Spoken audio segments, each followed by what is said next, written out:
Argentina മത്സരത്തിന്റെ പേരിൽ സ്പോൺസർക്ക് കൈമാറിയ കലൂർ സ്റ്റേഡിയം ഇന്ന് GCDA തിരിച്ചേൽപ്പിക്കും.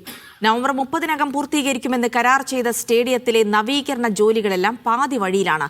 മത്സരങ്ങൾക്കൊന്നും ഉപയോഗിക്കാനാകാത്ത സ്ഥിതിയിലാണ് സ്പോൺസർ സ്റ്റേഡിയം തിരിച്ചേൽപ്പിക്കുന്നത്.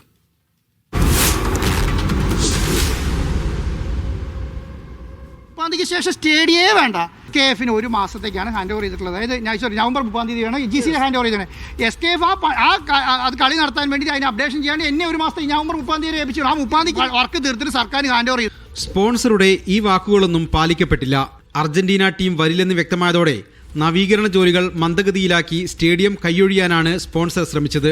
ചുറ്റുമതിൽ, പാർക്കിംഗ് ഏരിയ, കവാടം, കാന, സ്റ്റേഡിയത്തിനകത്തെ ടണൽ, ഫ്ലഡ് ലൈറ്റ്, പെയിന്റിംഗ് തുടങ്ങിയവയെല്ലാം പൂർത്തിയാകാതെ കിടക്കുന്നു.